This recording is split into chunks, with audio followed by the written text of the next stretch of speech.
Bus antar kota antar provinsi atau akap PO Naikilah Perusahaan Minang atau NPM menabrak pemotor berboncengan 3 orang. Dalam laka lantas ini, 1 pemotor tewas di tempat. Kecelakaan maut merenggut korban jiwa tersebut terjadi di Jalan Jenderal Sudirman dalam kota Muara Enim, persisnya di Bundaran Air Mancur depan stasiun kereta api Muara Enim pada Sabtu 19 Desember 2020 sekitar pukul 9:30 waktu Indonesia Barat.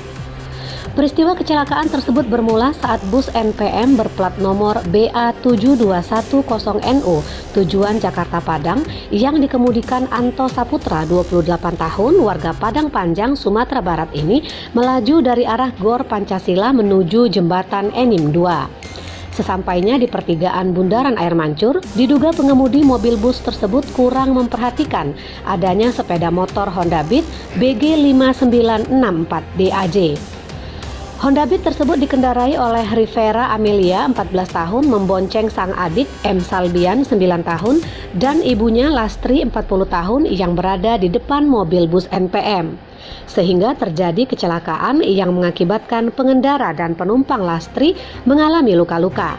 Sedangkan M. Salbian mengalami luka-luka dan meninggal dunia di lokasi kejadian akibat terlindas. Laporan Fahrozi dari Kabupaten Muara Enim, Provinsi Sumatera Selatan untuk Anda.